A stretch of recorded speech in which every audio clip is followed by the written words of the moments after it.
out skills that make those who come out of our schools and higher learning institutions to be employable or employ themselves.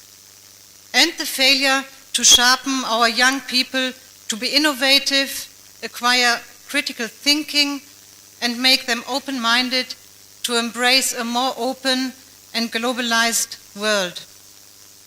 We have a quote here on the wall from one of the founding fathers of the Friedrich Naumann Foundation. So democracy is not an insurance of happiness, something you can take for granted, but it is a result of political education and democratic mindset. The Friedrich Naumann Foundation for Freedom has always played a central role in championing new solutions for the ever-changing world, guided by the core liberal values of freedom, diversity, equal opportunities, responsibility, openness, creativity, and innovation.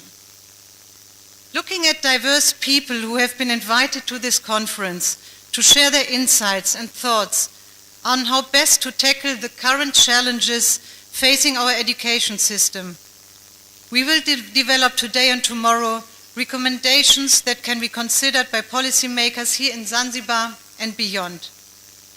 We at the Friedrich Naumann Foundation are proud and happy to be able to cooperate with you, the MAALIM SEIF Foundation, in training, sharing of ideas, skills development, and education, both in Tanzania, within the frame of international networks like the Africa Liberal Network of Parties, our International Leadership Academy in Germany, and our FNF offices in Africa and beyond.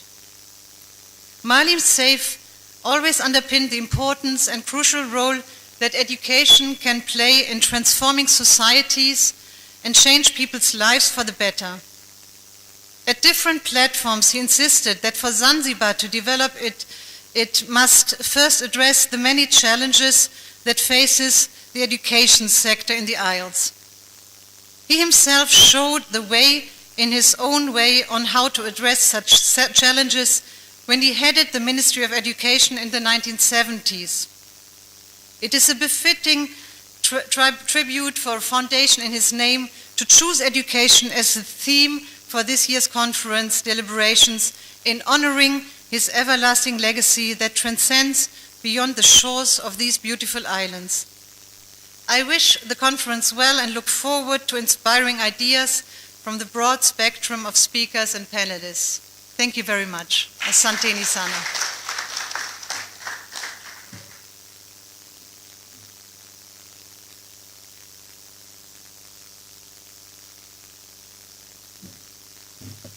Thank you very much, Inga. I would like to, without further ado, invite Balozi Mstaafu, Yoran Malam, to also offer a tribute as one of those who worked very closely with the late MAALIM SEIF SHARIFF HAMAD. Karibu sana.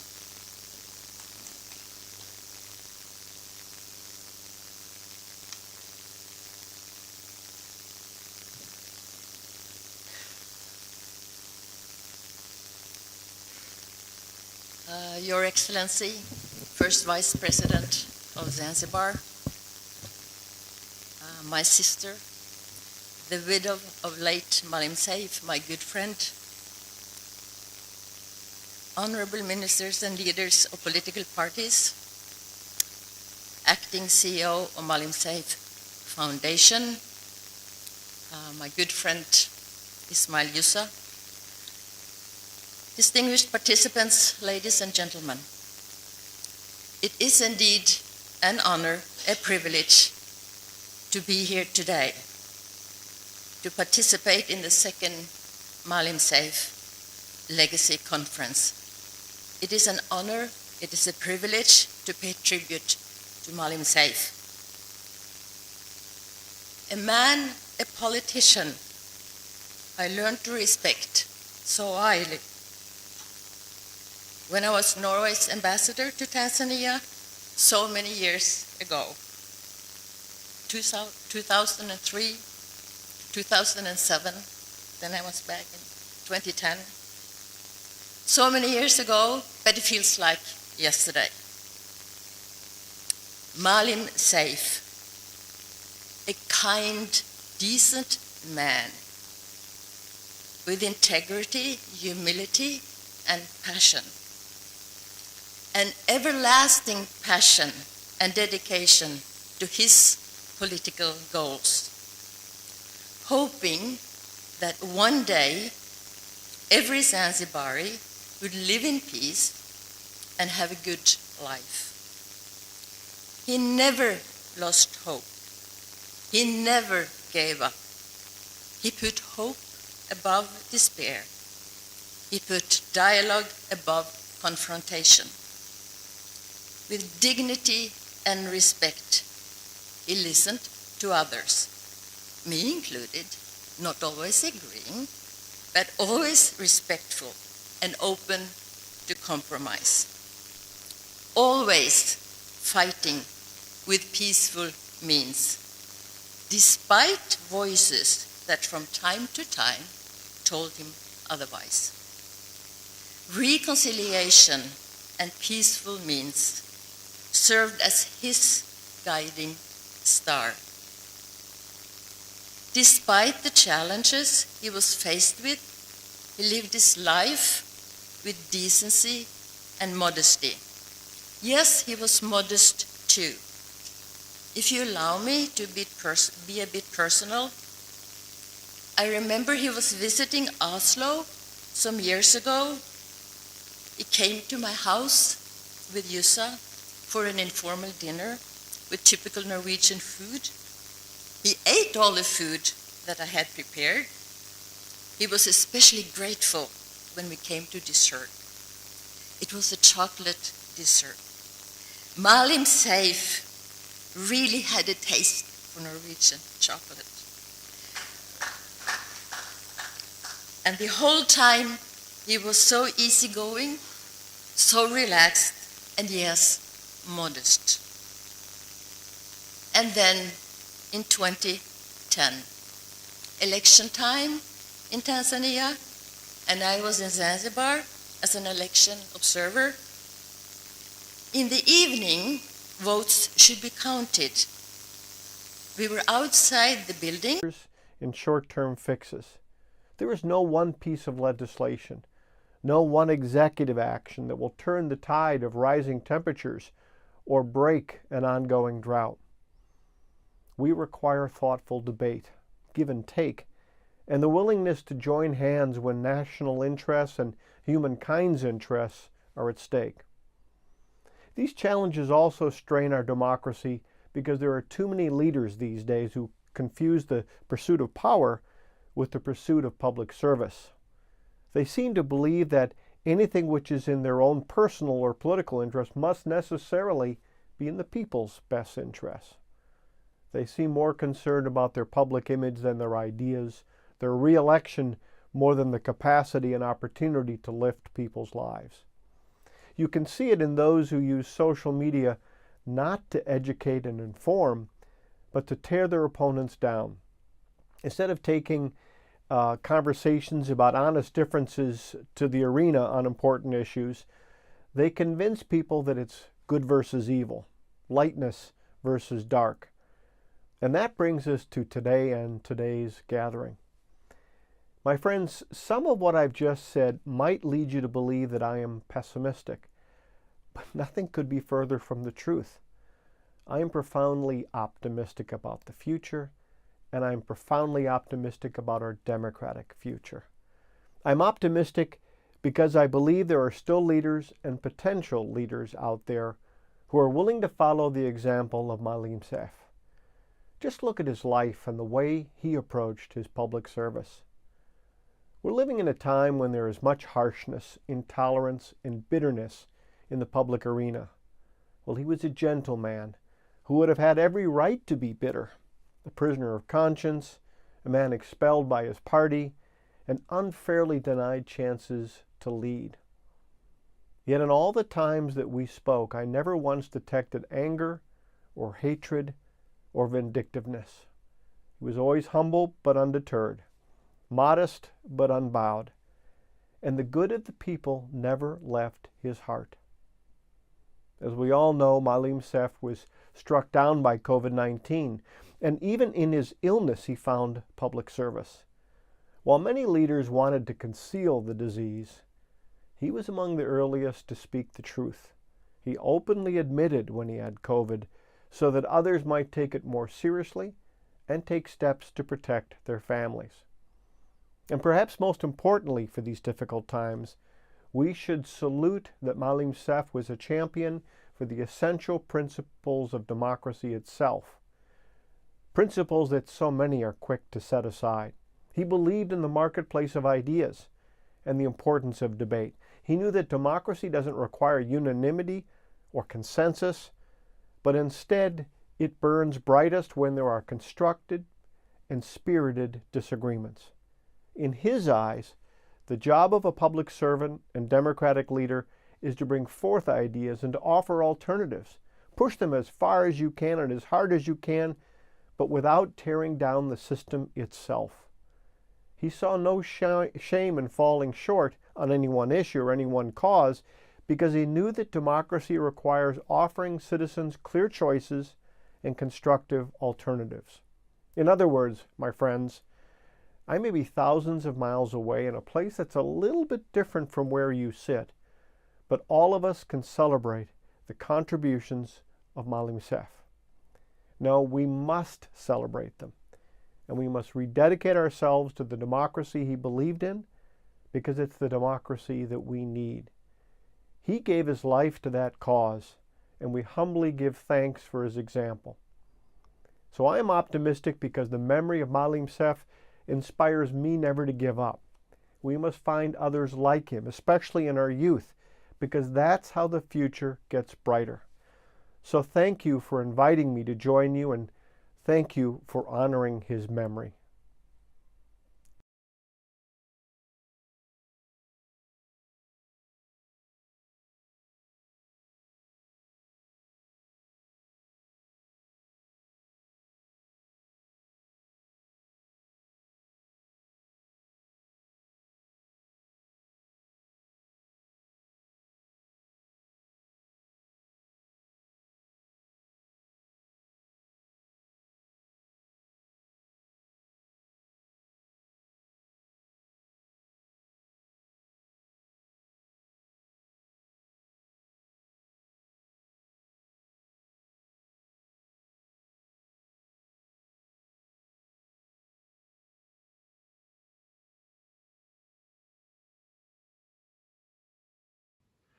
Education, the central theme of the second MAALIM SEIF HAMAD annual conference, was equally a central theme in His Excellency MAALIM SEIF HAMAD's life and public career. His exceptional skills were recognized at a young age, and his early professional life, which started as a teacher in 1964, made him a student with wide experience when he joined the University of Education, the central theme of the second MAALIM SEIF HAMAD annual conference, was equally a central theme in His Excellency MAALIM SEIF HAMAD's life and public career. His exceptional skills were recognized at a young age, and his early professional life, which started as a teacher in 1964, made him a student with wide experience when he joined the University of Dar es Salaam in 1972, and provided him with a solid basis to become Zanzibar's Minister of Education in 1977 at the age of 34. Throughout his long political career, he remained fully committed to the cause of education.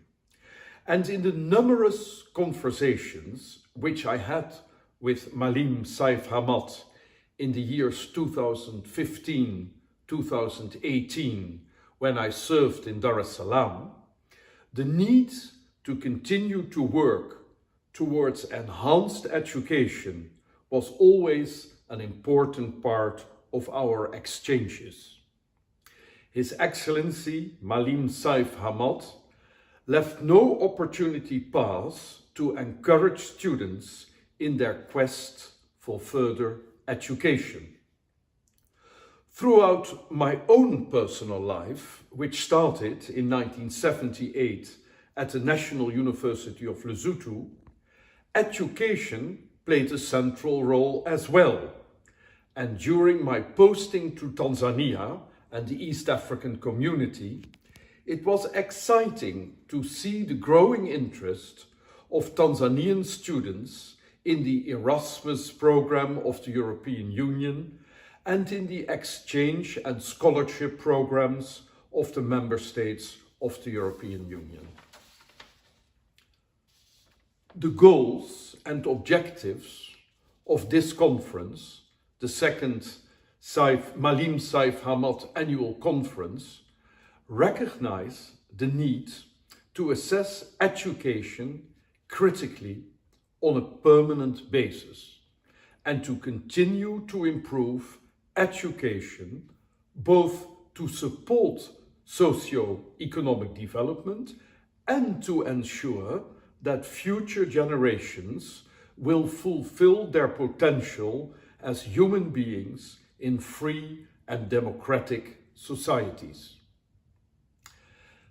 There is abundant literature about a positive relation between education and human and socio-economic development.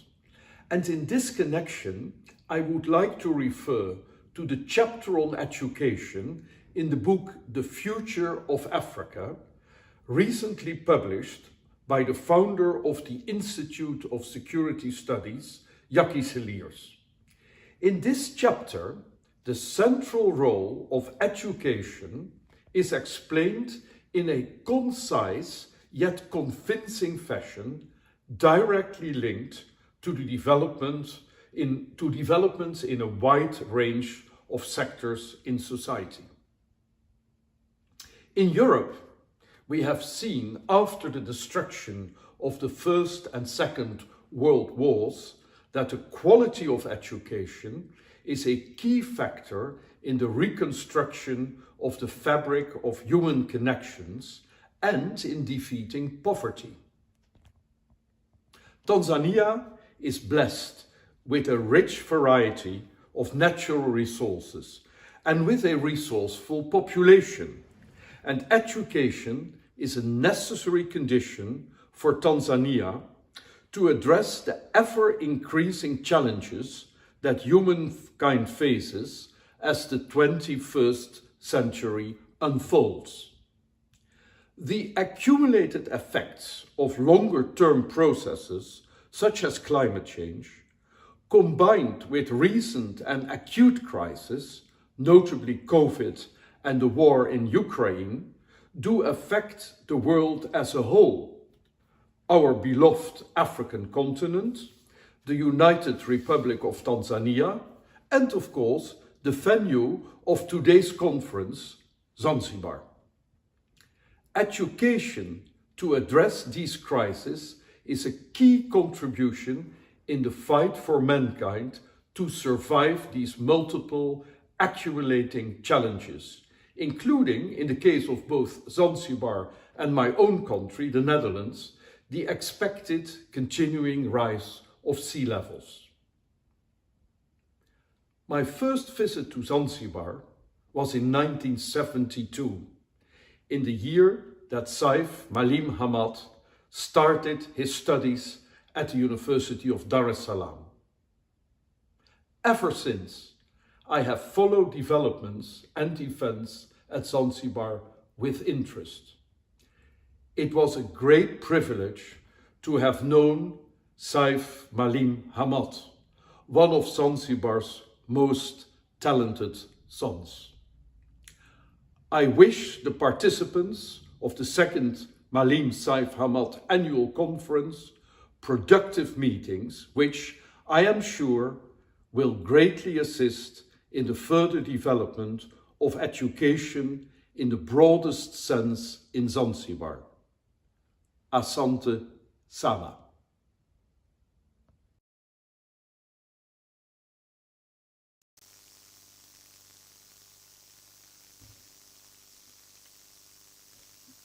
Asante sana kwa usikivu wenu. Tumepata salamu hizo, lakini si ajabu zingekuwepo nyingine nyingi kama tungekuwa na wasaa wa kutosha. Lakini kwa hisani yako mheshimiwa mgeni rasmi, naomba bila kupoteza wakati nimkaribishe ndugu yetu Ismail Jusa Ladhu, kaimu mtendaji mkuu wa Maalim Seif Foundation, ili yeye basi achukue wajibu wa kukualika rasmi kwa ajili ya nawe uweze kuzungumza nasi. Karibu sana ndugu Ismail Jusa.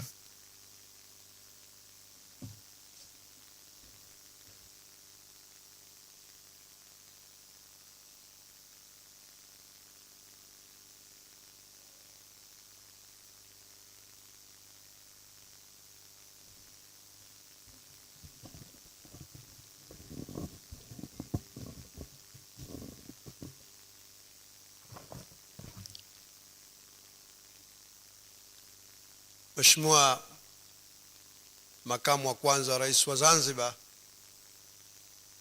sidhani kama na jipya zaidi la kuongeza sababu nilishatoa makaribisho na shukrani, lakini fanye lile ambalo ndugu yangu Deus kaniomba kwa niaba ya foundation kulifanya.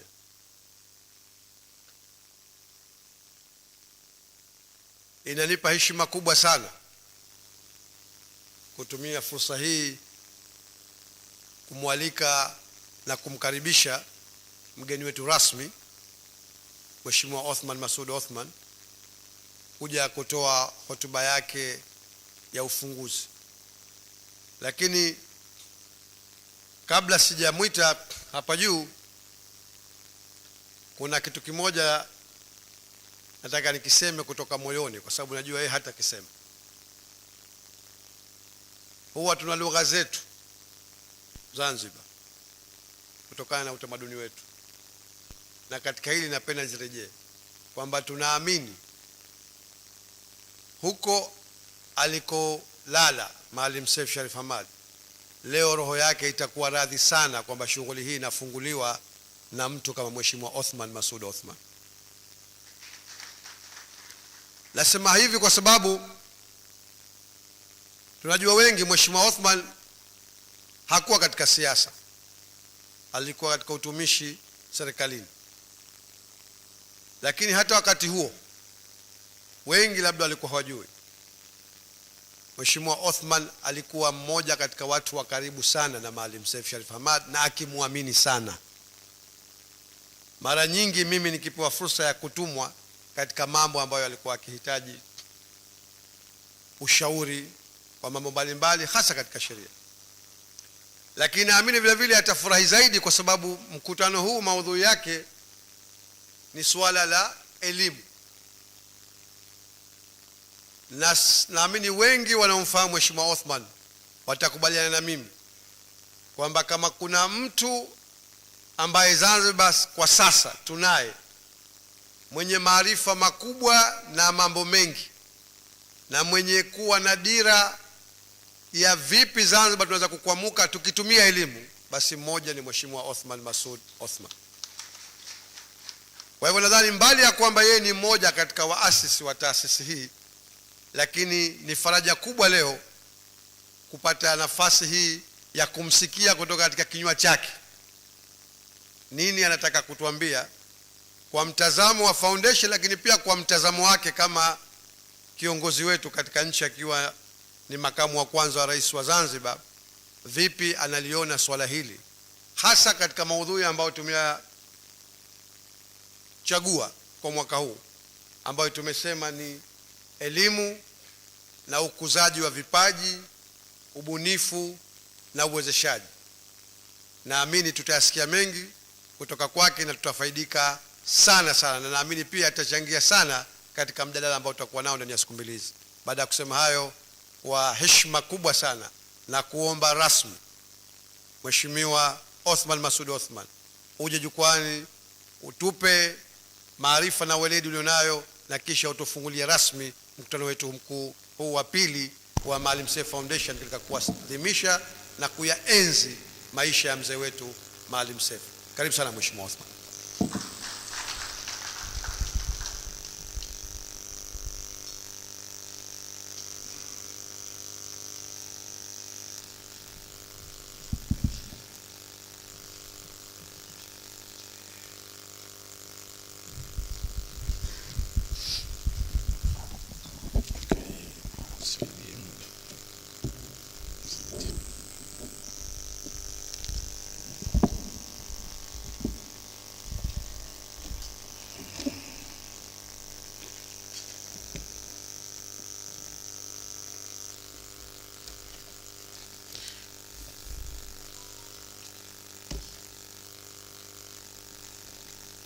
Nimemewa kidogo na compliments nyingi alizotoa Bwana Jusa hapa.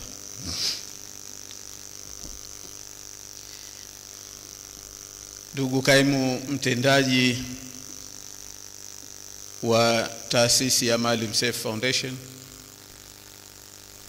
mama, dada yetu mlezi, na kwa mimi mwana pia, mama yetu Mama Awena Sinani,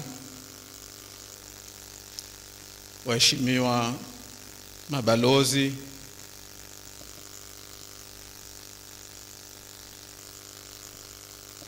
mbalimbali mlioalikwa na kutupa heshima kuhudhuria katika mkutano huu, ndugu wasemaji mbalimbali ambao umealikwa, waheshimiwa mawaziri mliopo, ndugu viongozi wa siasa, na kwa namna ya kipekee nimtaje Mheshimiwa mzee wetu Babu Juma Duni Haji, mwenyekiti wa chama cha ACT Wazalendo. Pia nimtambue kiongozi wa chama cha ACT Wazalendo na viongozi mbalimbali. Hawa ni kwa sababu imekuwa rahisi kwa macho yangu kuweza kuwaona, lakini viongozi mbalimbali, ndugu watendaji, wageni waalikwa, mabibi na mabwana, habari ya asubuhi, assalamu alaykum. Pia kwanza ni tangulie kuchukua fursa hii kumshukuru Mwenyezi Mungu kwa kutujalia uzima tukaweza kushiriki katika mkutano huu wa kumbukumbu ya pili ya mzee wetu Maalim Seif Sharif Hamad. Lakini la pili, napenda nichukue fursa hii kuwashukuru kwa dhati kabisa waandaaji wa shughuli hii. Kwanza kwa kujenga taasisi hii. Imeelezwa hapa na wasemaji waliotangulia umuhimu wa kuendeleza ile legacy ambayo mzee wetu Maalim Seif Sharif alituachia, lakini na pia kuandaa shughuli hii kwa kupitia mfumo huu wa taasisi, kwa sababu ingawa duniani sehemu nyingi imezoeleka, lakini kwa hapa kwetu ni kitu ambacho taasisi hii imetuonesha njia juu ya umuhimu wa kuenzi legacy mbalimbali. Lakini jengine, kwa kufanya hivi taasisi imeweza kuwaleta watu mbalimbali pamoja kwa ajili ya kujadili mambo ya msingi ambayo yatatusaidia katika ujenzi wa nchi yetu. Lakini jengine la tatu, ni washukuru sana kwa kuchagua kauli mbiu ya mkutano huu iwe ni kuhusu elimu. Kwa sababu la kwanza, kutokana na umuhimu wa elimu, lakini la pili, kutokana na kwamba nchi yetu inaelekea katika mjadala mkubwa sana wa kufanya mageuzi makubwa katika sekta ya elimu. Kwa hapa Zanzibar kimeundwa kikosi kazi cha wataalamu kuja na mapendekezo ya namna gani tufanye mageuzi makubwa ya elimu. Nadhani baadhi ya wajumbe wa kikosi kazi kile wapo katika mkutano huu. Tutashukuru pia labda kama na wao watatusaidia kupata their reflection na mambo mbalimbali ambayo wameyaona. Lakini moja kabla sijaendelea niseme kwamba nimeambiwa mara nyingi kufungua kwenye mikutano mbalimbali. Lakini huu kaimu mtendaji jambo ambalo hajalisema ni kwamba alinilazimisha nizungumze katika mada mahususi. Ni kweli inaendana na jambo hili, lakini ni sawa na alonitaka niweke bahari kwenye glasi. Kwa hivyo kwa hakika nimeemewa kama litatokea haikukidhi yale ambayo tuliyatarajia, ni kwa sababu ya huo ukweli ya kwamba mada yenyewe ambayo inasema smart education for smart kids, what has gone wrong in Zanzibar and how to right it. Naamini mtakubaliana na mimi, kama ingekuwa ni kumhukumu tungesema labda amekuwa unfair, kwamba kutaka kwamba bahari hiyo niiweke katika glasi moja. Kwa hivyo kwa ujumla niseme kwamba nitakachozungumza kwa husiana na ufunguzi wa shughuli hii, kwa sababu ya mada yenyewe ni pana, basi nitazungumza zaidi katika ile mijadala ambayo ipo katika suala hili, na si kutoa majibu wala si kutoa maelekezo, kwa sababu hii ni mada pana mno. Inahusu elimu, lakini imeenda mbele na kujiuliza kama elimu yetu ni ya kiwango kinachoweza kuwatayarisha watoto wetu kuendana na dunia ya sasa na inakoelekea. Kwa hakika hichi ni kitendawili kikubwa, kina maswali magumu, na pengine baadhi ya maswali hatujui hata kuyauliza seuze majibu yake. Maana hujui mengine ujiulize vipi, sikwambii majibu yake ni kitu gani, kwa sababu ya upana na kwa sababu ya complexity ya hoja yenyewe kwa ujumla. Lakini nimerudi kwa watu ambao walichukua muda kutafakari hili, na mmoja ni mwandishi maarufu wa tafakuri Yuval Noah Harari, ambaye katika kitabu chake cha 21 Lessons for the 21st Century ameeleza upeo wa kitandawili hichi kwa maneno yafuatayo,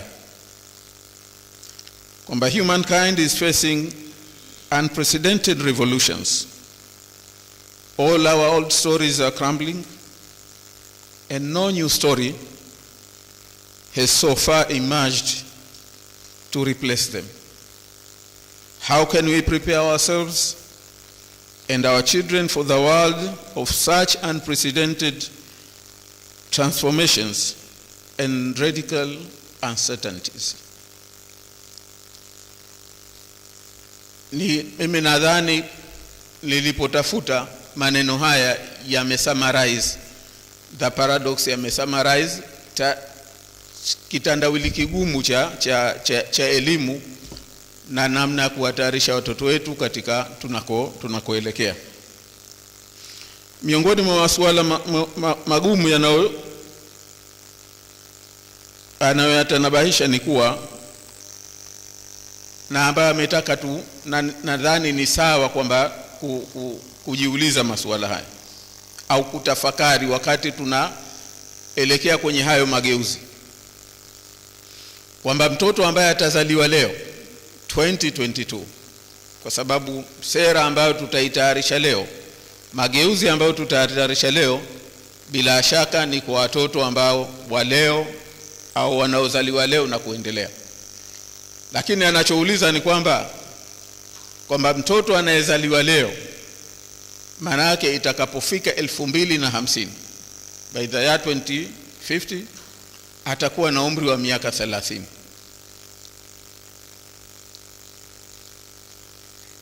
Na wakati huo naye ndo anajitayarisha kuwa na family yake. Lakini kikubwa zaidi, mtoto huyu ana uwezekano wa kufika mpaka 2100, na kwa maana hiyo akafika 2101 akaishi katika karne ya 22.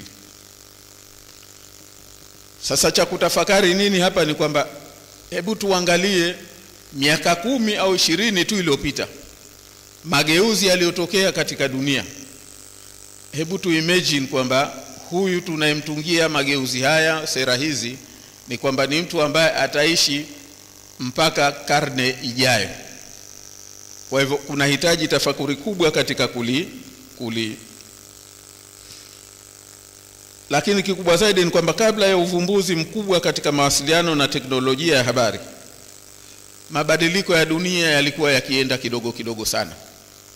Pengine kwa miaka 1000 iliyopita ungeweza kutabiri dunia itakuwaje, ungeweza kutabiri labda mageuzi gani yatatokea, kwa sababu yalikuwa yakitokea kwa pace ndogo. Hata hivyo, mageuzi katika nyanja hizo yamefanya iwe vigumu kutabiri mabadiliko katika takriban nyanja zote, yani mabadiliko katika teknolojia. Miongoni mwa nyanja ambazo zimebadilika sana ni pamoja na utabibu, tabia ya binadamu, siasa, uchumi, mahusiano ya kidunia, ujenzi, kilimo na uzalishaji wa chakula. Katika dunia sasa, kwa mfano, mifumo ya kompyuta, yani algorithm, inaelekea na inaendelea kuwezeshwa kusimamia mambo mengi ya maisha ya binadamu, ikiwemo kusoma nyendo za binadamu mwenyewe, kuchunguza tabia zake za maisha na kuziwasilisha kwa wamiliki wa mifumo hiyo kwa matumizi mbalimbali. Aidha, mifumo hiyo inawezeshwa kupitia artificial intelligence kufanya kazi ambazo zilihitaji uwekezaji mkubwa wa binadamu kumfunza mpaka akaweza kuutumikia. Kwa mwendo wa sasa wa kidunia, tunakaribia wakati ambao mwanafunzi anaweza kujua wana taarifa nyingi zaidi kuliko mwalimu. Kwa hivyo suala sasa linakuwa, je, itakuwa nini kazi ya mwalimu? Wasilisha taarifa au kumfundisha mwanafunzi namna ya kutumia taarifa hizo? Kwa sababu inawezekana katika kujua taarifa ambazo mwalimu huku tunakotoka ndio ilikuwa kazi yake ya msingi, pengine uwezo wao, capacity yao, inawezekana mwanafunzi na mwalimu ikawa takriban ni sawa sawa. Kwa hivyo haya ni mambo ambayo ya kujiuliza, ni mambo ambayo ndio stark reality ambayo tunakabiliana nayo. Lakini jambo jingine, kwa sababu ya haya, ni mjadala wa kidunia juu ya elimu sahihi kwa watoto werevu. Kwa Kiswahili hizi smartphone tunaziita simu janja, lakini mimi siupendi sana msamiati huo, tukawaita na watoto wajanja. Mimi napenda zaidi labda tungeita watoto werevu, kama ni smart kids kwa maana ya watoto werevu. Katika hili ni vyema kueleza mapema kwamba watoto werevu imekusudiwa ni wale waliotayarishwa kukabiliana na changamoto za sasa na tunakoelekea katika maisha kwa ujumla wake. Mabishano makubwa yamebaki ni upi mfumo sahihi wa elimu kwa ajili ya watoto werevu. Je, ni hii mifumo tunaendelea nayo ya kuandaa, wengine wanasema terrible masters, kuliko brave learners, kupitia brave minds, ambapo panaweza kupatikana wasomi weledi, walioelimika, waadilifu, wenye kujiamini, na ikibidi wakazaliwa hata wanafalsafa wapya. Katika hili wapo waliojielekeza pia katika elimu ya kiimani. Nachokusudia kueleza hapa ni kwamba kadri tunavyozungumza upana wa jambo hili, lakini moja la msingi ambalo pia hasa kwa mazingira hapa tunapozungumza Zanzibar ni kuangalia pia upande wa elimu ya kiimani, kwa sababu ama inawajenga ama inawapoteza watoto. Kwa hivyo nalo katika tunapozungumza elimu kwa upana wake na kuwatayarisha watoto ambao watakabiliana na changamoto zinazokuja, basi moja ni kuangalia kwamba ni vipi elimu ya kiimani ambayo tunaendelea kufundishwa katika misingi iliyopita, misingi traditional conventions, na kwa kuzingatia pengine mitaala iliyopita, ni vipi nayo tunahitaji kuiangalia katika mazingira ya sasa na mambo yanayokabiliana nayo. Katika hili la elimu ya kiimani, na ambalo pia ni muhimu kwa hapa kwetu, msisitizo ni namna ya kuwatayarisha watoto ili wafahamu namna ya kubaki katika imani yao katika mazingira ambayo Uislamu umepita katika miaka ya nyuma, changamoto za kuhusishwa na ugaidi na mengine kadhaa. Katika hili mimi mmoja ambaye nilipopitia nimeona kwamba amejaribu kutupa mawazo mazuri, amejaribu kulieleza vizuri, ni Bwana Omar Saif Ghobash, ambaye aliwahi kuwa balozi wa UAE nchini Urusi. Katika kitabu chake ambacho ameandika kinaitwa Letters to a Young Muslim, amejaribu kutoa darasa zuri sana. Mmoja analoeleza kwa ufasaha ni makosa yanayofanywa na baadhi ya walimu wa dini ya Kiislamu ya kuwaeleza vijana wadogo ahadi ya kupata pepo endapo watajitoa muhanga kwa kuua au kwa kupambana na wanaodhani ni maadui wanaohujumu dini yao. Wasia wake anaeleza kuwa the more difficult and perhaps more valuable sacrifice a person can make is to face the complexity of modern life and live life to the fullest, to its fullest, morally, spiritually and socially. Anasema kukabiliana na hilo ni kugumu zaidi, na kuna njia zaidi, kuna tija zaidi, kwa sababu kuna hitaji matayarisho ya kiada, matayarisho ya kiakili, kimakuzi na kijamii, na ni kipimo sahihi kwamba watoto wamekuzwa katika kuifahamu na kuiamini misingi ya dini yao ambayo ni mizuri.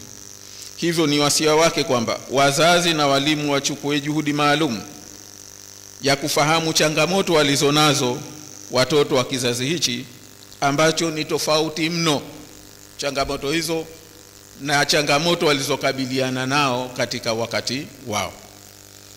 Na hili kwa kweli kama yanavyolieleza kwamba ukitaka kujua changamoto hii ni kwa mtu ambaye kakuzwa katika misingi, kwa mfano kakulia kwenye misingi kama ya Zanzibar, maisha ya Zanzibar, lakini akahama na watoto wake wadogo akaenda kuishi Ulaya, ndio utakapoweza kuona kwamba kuna changamoto gani na unahitaji mtoto atayarishwe kwa kiasi, kwa misingi gani. Ikiwa ametayarishwa kwa misingi ile ya zamani, ile conventional, kwa kweli atapata shida, utapata shida, na dunia inaweza kupata shida kwa sababu ya mtoto huyu kutokufahamu maana ya imani yake. Lakini yeye anachohusia ni kwamba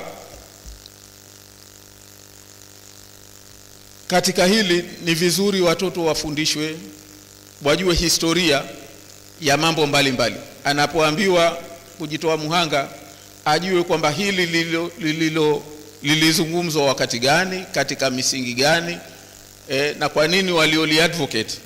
Yeye kamtaja mmoja kina Ibn Taymiyyah kwamba alilizungumza katika wakati gani na ilikuwa context gani, na sasa hivi kwamba hili haliwezi kuwa na maana. Lakini kwa ufupi anaeleza umuhimu wa watoto kufundishwa upeo wa taaluma, ikiwemo historia na mazingira ya kila tokeo lililotokea.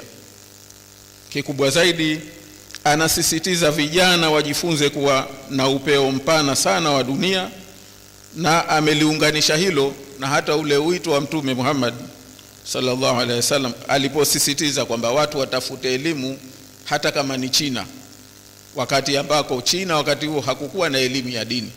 Maana yake ni upana ambao ilisisitizwa kutafuta elimu. Ameeleza kwamba katika dini yapo mambo mazuri sana ya kuwajenga watoto na vijana kuendana na hali ya sasa. Biashara zote duniani kwa mfano zinahitaji watu wenye taaluma nzuri ya kazi zao, lakini taaluma peke yake haitoshi. Zinahitaji watu wenye maadili mema, waaminifu, wabunifu na wenye mlahaka mzuri na watu. Mtoto anayepewa taaluma nzuri kwa mfano ya kuwa mhandisi wa data, yani data engineer, na akawa na hulka njema, ana nafasi kubwa zaidi ya kufanikiwa katika maisha kuliko ambaye ni bora kitaaluma lakini hana mwendo mwema. Hivyo ipo haja ya kutathmini na kujipanga vyema kiasi na namna elimu juu ya imani itakavyowajenga watoto katika mazingira tunayoyazungumza, badala ya kwenda na haya mazoea ambayo yapo. Kwa hivyo tunapozungumza mageuzi katika elimu, na hili ni jambo moja ambalo la kulizingatia.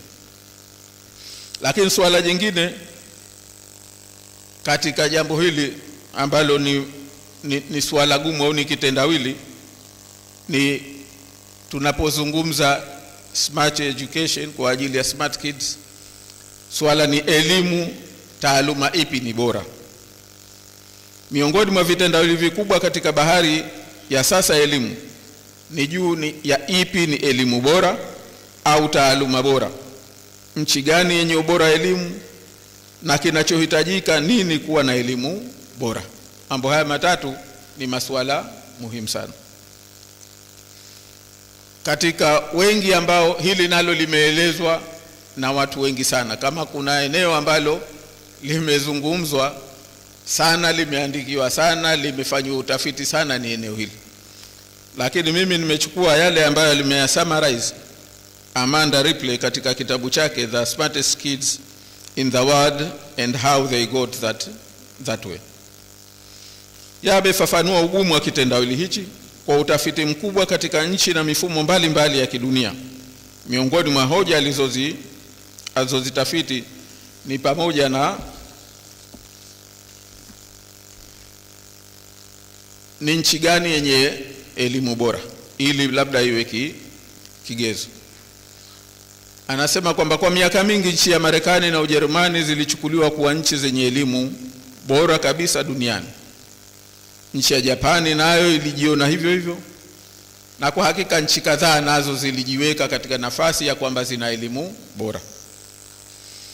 Katika kujaribu kulipatia jibu hilo, kuanzia mwaka 2001, naamini kwa wale watu wa elimu wanalifahamu vizuri zaidi,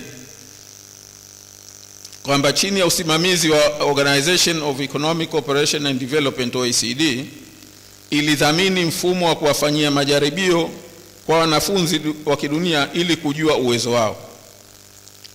Mfumo wa jaribio hili ukiitwa Program for International Student Assessment, yani PISA. Jaribio hili lilihusisha nchi nyingi, hasa zilizoendelea. Majaribio na mtihani huo haukuzingatia usahihi katika majibu pekee, lakini tathmini ya uwezo wa mtoto katika kujibu hesabu au swala, bali uwezo wake. Amanda anaeleza kwamba we are not looking for answers to equations or to multiple choice question. We were looking for the ability to think creatively. Kwa mshangao wa wengi, nchi iliyotokea mwanzo ni Finland. Kinyume na matarajio, ya watu takriban wote. Nchi za Marekani na Ujerumani, Mheshimiwa Balozi nadhani anaweza kutueleza zaidi ya hili, zilifadhaishwa kidogo na matokeo haya. Jarida la maarufu la Ujerumani, sijui kama nitakuwa nimelipatia matamshi yake, Der Spiegel, liliandika katika ukurasa wake wa mbele, "Are German students stupid?" baada ya matokeo ya haya. Lakini nchini Marekani nako hata sera za kisiasa zilielekezwa katika kuimarisha mfumo wa elimu. Rais George W. Bush aliahidi kuwa hakuna mtoto atakayeachwa nyuma na kuahidi maboresho makubwa katika sekta ya elimu. Bila shaka wengi tunajua kwamba majaribio haya au mitihani hii ya PISA imeendelea kwa muda mrefu katika lugha tofauti, kama ni namna ya kujua uwezo wa wanafunzi duniani.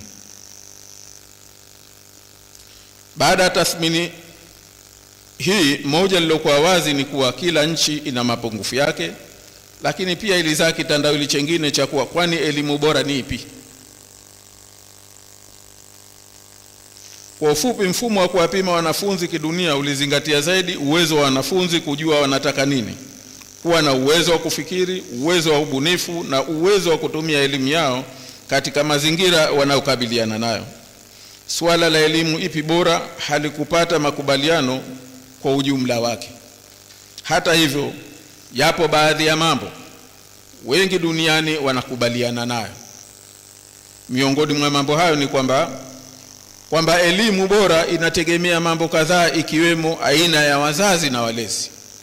Kwa sababu tafiti mbalimbali zimeonyesha kwamba ni kiasi gani makuzi, walezi, wazazi wanavyoweza kusaidia katika suala la ubora wa elimu. Makuzi, mazingira ya kusoma, learning environment, mwalimu mwenyewe, kaliba ya mwalimu, mwanafunzi mwenyewe. Ndio maana tulipokuja ile swala la kwamba vipi na mwanafunzi mwenyewe atatayarishwa kuweza kusoma. Lakini mitaala, mfumo wa usimamizi wa ubora elimu na aina ya uchumi wa nchi kwa ujumla wake. Lakini jingine ni kutayarishaji wa wanafunzi kuwa na upeo wa kufikiri na kutumia elimu katika mazingira yao badala ya kukariri. Lakini na jambo la tatu ni kwamba utayarishaji wa mwanafunzi kuwa wabunifu, na la nne ni utayarishaji wa wanafunzi kuwa na uwezo wa kuwasiliana na kuwasilisha mawazo yao, ikiwemo uwezo wa kutathmini na uwezo pia wa kuhoji. Mwanafunzi mwerevu ni yule ambaye ana uwezo huo, uwezo wa kuhoji, uwezo kwanza wa kuwasilisha anachokifikiri, ile communication skills, lakini na pia uwezo wa kutafakari, uwezo wa kutathmini na uwezo wa kuhoji. Hayo ni katika machache ya mazingatio juu ya ubora wa elimu ili kupata watoto werevu. Hata hivyo, kupata watoto bora wataweza kukabiliana na changamoto na ushindani wa kidunia katika siku za usoni hadi mwisho wa karne ya mwanzoni wa karne ijayo ni kitu kinachohitaji tafakuri zaidi ambayo haijapata jibu. Mwandishi mwingine ambaye ametafakari katika nini hiyo ni Bwana Tony Wagner. Yeye katika kitabu chake cha Creating Innovators, The Making of Young People Who Will Change the World, amekwenda mbali zaidi kidogo. Lakini yeye amezingatia zaidi katika upeo wa kujenga watoto ambao watakuwa vitalu vya ubunifu. Moja ambalo amelieleza kwa ufasaha ni kuwa katika dunia ya sasa na inakoelekea, watoto wametokea kuwa watumiaji kupitia mifumo ya kidijitali na wamekuwa wenyeji wa kidijitali. Tunakotoka tulizoea kusema watoto hii ni generation.com, lakini sasa hivi wametoka kwa generation.com tu, wamekuwa digital natives, kwamba sasa wanaishi katika udijitali na wamezoea na kila siku wanazoea kuishi humo. Na kwa maana hiyo ukiangalia maisha yanabadilika kwa sababu ya sasa wamehamia katika they are digital natives. Maisha yamekuwa katika mtandao, huduma za kimtandao, yani online services, limekuwa jambo la kawaida. Kwa baadhi ya nchi watu wanaanza kusahau maisha nje ya mtandao. Huduma na bidhaa nyingi sasa kuwa ni huduma ya kimtandao, sio tena jambo la ziada, lakini ni jambo la kawaida. Hata katika maisha ya kawaida, taratibu tunaona mambo tuliyozoea zamani mengi yanaanza kupotea. Yellow pages zinaanza kupotea, na ambao tulikuwa mahala tukifanya search ya vitu vingi. Sasa inakuja kitu kipya kabisa, Google search na vinginevyo. Ndio maisha yanavyokwenda. Lakini na zile zamani tulizoea, ukiingia kwenye mji wote unachukua ramani yako ya karatasi ya mji, unaanza kupekua. Usojua kusoma ramani, badala ya kwenda kaskazini utakwenda kusini. Lakini sasa hilo linaondoka taratibu kwa sababu ya mambo mengi, street view, kuna location sharing na mambo mengine. Lakini kwa upande mwingine, artificial intelligence italeta maisha ya kidijitali ambayo hayajulikani mwisho wake. Artificial intelligence, actually we could just know where we are, lakini we'll never know where we are heading to. Itaishia wapi, itatupeleka wapi, nobody can tell. Katika hili sio tu kuna changamoto ya kuendana na wakati, lakini changamoto kubwa ni ya kukabiliana na mabadiliko hayo katika kila hatua inahusiana na watoto wetu. Katika kukabiliana na hali hiyo, la kuwatayarisha watoto kuwa werevu na wabunifu, anatoa rai kadhaa, nyingi na nyingine zinahitaji utaalamu hata kuzifahamu. Kwa ufupi anasema katika hali yoyote iwayo, mambo matano ni muhimu sana katika kutayarisha mageuzi ya mfumo wa elimu utakaowatayarisha watoto tunaowahitaji. Kwanza ni ekolojia ya elimu. Yaani kwa hili anamaanisha uchumi wa nchi utadetermine aina ya elimu, sera, uendeshaji, usimamizi wa ubora and quality control, na maono ya uongozi, ile vision ambayo leadership ya nchi itakuwa nayo katika education reforms ni kitu cha muhimu sana. Eneo hili linahusu zaidi serikali. Lakini jambo la pili anasema ni makuzi, malezi na mtoto mwenyewe. Hili pia wengine wamelieleza. Lakini jambo la tatu anasema ni mazingira ya kusoma, ikiwemo usomeshaji, mitaala, itikadi za elimu na miundombinu. Lakini jambo la nne ni mwalimu mwenyewe. Kwamba hili tunaona kila pahali linajirejea kwamba amepewa umuhimu wa kipekee kutokana na nafasi yake ya kuathiri uwezo wa mtoto kujifunza na kuwa mwerevu na kuwa mbunifu. Lakini jambo moja ambalo muhimu yeye amelisisitiza ni mentoring. Hii ni jambo muhimu, lakini linakosekana katika mifumo mingi ya elimu. Mara nyingi ukiangalia mentoring inachukuliwa pengine mwisho wa mtu akisha kumaliza kusoma, lakini halijaingizwa kama ni sehemu ya usomeshaji wa watoto, sehemu ya elimu, ili iendane na skills ambazo mtoto anahitajika kuzipata. Kwa hakika mambo ya kuzingatiwa ni mengi, lakini hayo machache yanatusaidia kupata upeo japo mdogo wa kujitathmini. Kwenye hili niseme tunaweza kwenda mpaka siku ikamalizika kwa sababu yapo mengi ya kuyazungumza. Lakini labda sasa turudi katika msingi hasa wa theme yetu yenyewe, kwamba kwa upande wa Zanzibar, kwa upande wa Tanzania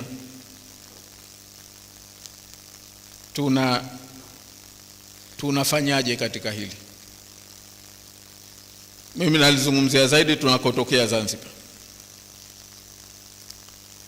Tukiangalia historia ili kujua tujipangeje, ni lazima tuweze kujua tumetokea wapi, tupo wapi, ndio tutaweza kuwa rahisi kupata tunaelekea pahala gani. Lakini historia, ukiangalia historia mfumo wa elimu kwa jumla kwa Zanzibar, ulianza kwa kusuasua na mivutano juu ya kusomeshwa Qur'ani katika skuli za serikali na mambo mengi yanayohusiana hiyo, kwamba how Islamic teaching would be integrated kwenye mfumo wa elimu wa jumla wa Zanzibar. Kwa upande mmoja kulikuwa na mfumo wa skuli zilizokuwa zikiendeshwa na misionari na pia jumuiya ya baadhi ya makabila. Lakini hapa nimejaribu kunukuu kwa urefu, pengine tutakapopata hizi papers tutaweza kuona makala ambayo aliandika Harold Ingram mwaka 1930 juu ya mfumo wa elimu wa Zanzibar na changamoto zake katika miaka ya 1920. Lakini kwa ufupi yeye anachosema ni kwamba ilianza kwa kuwa na mivutano hiyo,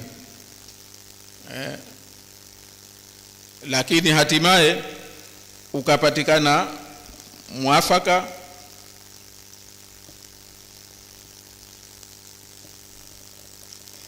wa namna gani ya kuintegrate, yani ya kuyachukua yote mambo mawili, baada ya kuundwa kamati maalum, yani Advisory Council of Education, ambayo ilianzishwa mwaka 1924 ikiongozwa na yeye mwenyewe Harold Ingram pamoja na Hollingsworth. It was decided that Quran should be taught in the government schools. There was appointed a subcommittee of 4 kadhis ambao kazi yao ilikuwa ni kutayarisha sasa vitabu vya kutumika na namna gani ya kuweza kusomeshwa. Na baadaye wakaja na hiyo ripoti ya mwaka 1924 ambayo ilisema kwamba angalau makubaliano yamepatikana juu ya namna vitabu gani vya kutumika na namna gani ya kuintegrate mambo.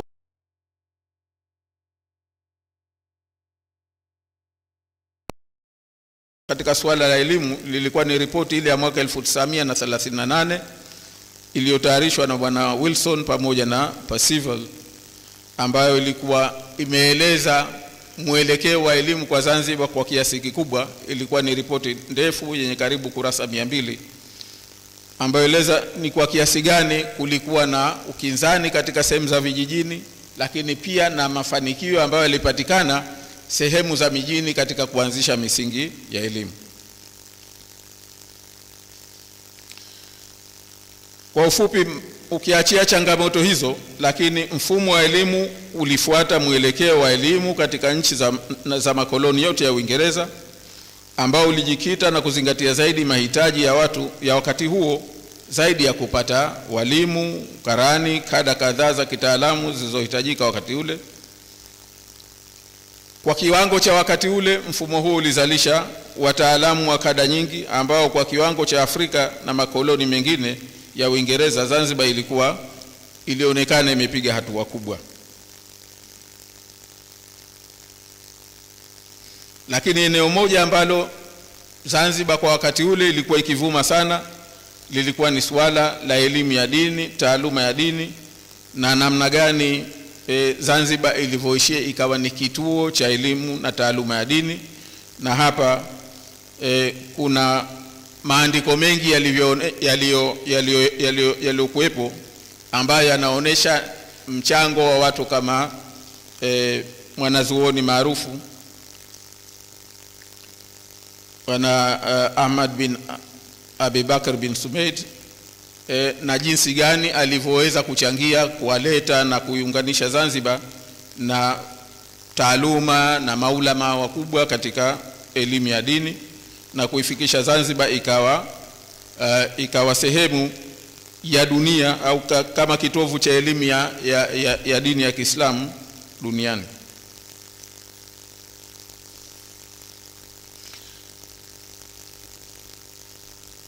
Lakini hatimaye ni kwamba katika mfumo rasmi wa elimu ya umma hadi kufikia mwaka 64, Zanzibar ambayo ilikuwa na idadi ya watu 322,630 ilikuwa na skuli moja ya maandalizi ambayo ilikuwa na wanafunzi 60, skuli za msingi 62 zenye wanafunzi 24,334 na skuli 4 za sekondari zenye wanafunzi 734, ikiwa na jumla ya walimu 655. Hata hivyo kiwango cha kujua kusoma na kuandika inakisiwa kuwa kilikuwa 30% hadi ilipofika mwaka 64. Lakini idadi hiyo iliongezeka sana baada ya miaka 10 kama ifuatavyo. Kufika mwaka 74, elimu ya skuli za msingi zilikuwepo 100 na wanafunzi 45,450, sekondari 82 zenye wanafunzi 8,500. Ongezeko hili linaonyesha kwamba bado serikali ilikuwa ikimudu vyema huduma za kuendesha skuli pamoja na idadi ya walimu, hasa kutokana na sera iliyokuwepo ya kwamba wanaomaliza kidato cha 6 waanze kwanza kwa kutumika kama walimu. Kiwango cha kujua kusoma na kuandika kilipanda na kufikia 88%, yani literacy level ilitoka from 30% mpaka 88% by 1974, au assessment au makisio tunaambiwa yalifikiwa mwaka 74. Hata hivyo mfumo wa elimu ulizingatia zaidi kupata ajira na wataalamu waliohitajika. Swala baada ya kutoka kote huko, ni vizuri labda tuangalie kwa ufupi tulipo sasa hivi. Hadi kufikia mwaka 2012, idadi ya watu Zanzibar iliongezeka kutoka ile 322,000 iliyokuwepo mwaka 64 mpaka 1,300,000 na karibu 600. Hii ni fourfold increase ya population kutoka 64 mpaka 2012. Ni ongezeko la mara 4 ya idadi ya watu. Na kwa upande wa skuli, maandalizi zilikuwepo 270, hizi ni idadi ya mwaka 2013. Maandalizi 278 ikiwa na idadi ya wanafunzi 30,912. Msingi ilikuwa na skuli idadi 342 zenye wanafunzi 247,353. Sekondari 252 zenye wanafunzi 78,956. Kwa hivyo ikiwa na jumla Zanzibar ya wanafunzi 357,221, zaidi ya idadi ya watu wote waliokuwepo mwaka 64 walikuwa ni wanafunzi tu. Na idadi ya walimu ilikuwa 11,418. Takwimu za mwaka 2022, yani za karibuni hivi, zinaonesha kwamba katika skuli za maandalizi 253 zenye wanafunzi 95,613, primary skuli 577 zenye wanafunzi 360,330, vyuo vikuu 4 ambavyo vina wanafunzi 12,527, VETA 5 ambazo zina wanafunzi 1,578, na Karume Technical College ina wanafunzi 1,608. Ukichanganya manake yao ni wanafunzi, idadi ya wanafunzi 589,415 wako maskuli ya. Walimu wa maandalizi msingi na sekondari 14,300.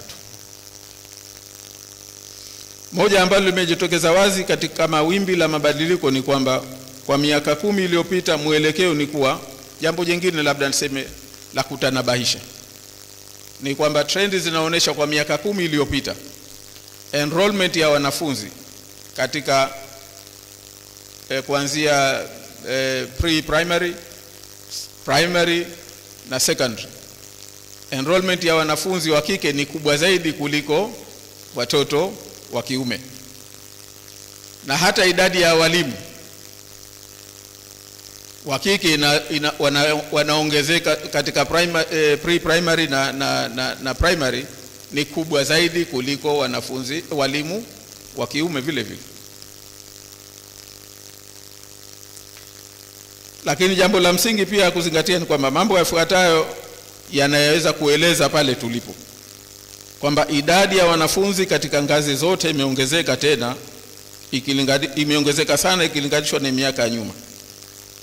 Lakini kwa upande mwingine uchumi wenyewe wa Zanzibar haujapanda kwa kulingana na ongezeko hili. Pili ni kwamba miundombinu ya elimu ya aina zote haitoshelezi. Idadi ya walimu ni ndogo kuliko mahitaji. Kipato cha walimu ni kidogo kuliko stahiki. Makuzi na malezi yana changamoto nyingi zaidi sasa hivi. Na katika elimu ya dini hakuja kuwa na maelekezo ya kitaifa au ya kisekta juu ya aina na mfumo sahihi wa kutumika. Mchango wa sekta binafsi umeongezeka bila mchango huu kuwa sehemu ya mipango ya kitaifa ya elimu. Nachosema hapa ni kwamba kwa mfano ukiangalia mchango wa private sector katika education sasa hivi katika pre-primary ni kama 36%, 35%. Lakini ukienda katika primary ni 16%. Ukienda kwenye secondary uko chini zaidi. Lakini trend hii hujaona kwamba vipi